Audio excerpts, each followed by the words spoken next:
လောကမှာမပြမတဲ့ပုဂ္ဂိုလ်10ဦးရှိတယ်ဘယ်နှဦးလဲလဲဗျခင်ပွန်းကြီး10ပါနံပါတ်1သမ္မာသမ္ဗုဒ္ဓဘုရားရှင်နံပါတ်2ရှင်ပိစေကဗုဒ္ဓ3နံပါတ်ဧကသာဝက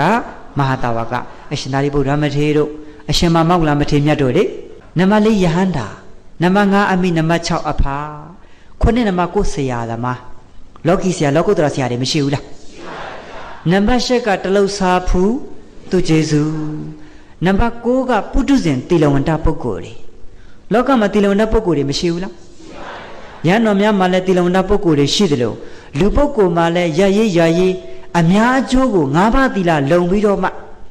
အများရဲ့အလေးဂရုအပြုခံရတဲ့ပုဂ္ဂိုလ်ကြီးတွေမရှိဘူးလားရှိပါဗျာအဲ့ဒီပုဂ္ဂိုလ်ကြီးကလည်းတိလဝန္တပုဂ္ဂိုလ်ပဲဒကာကြီးကမကြီးများနံပါတ်10ကတရားဓမ္မများဟောကြားတဲ့ပုဂ္ဂိုလ်ပေါင်းလိုက်တော့ဘယ်နှဦးလဲဗျအဲ့ဒီခင်မွန်းကြီး10ပါးပေါ်မှာယောဂီတို့ဦးဇင်းတို့နှလုံးသွင်းမားလာများရှိရင်အချိန်မီပါလို့တဲ့နာလေ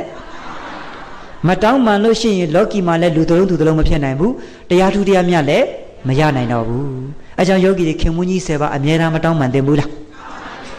အမြဲတမ်းတောင်းမှန်သင့်ပါတယ်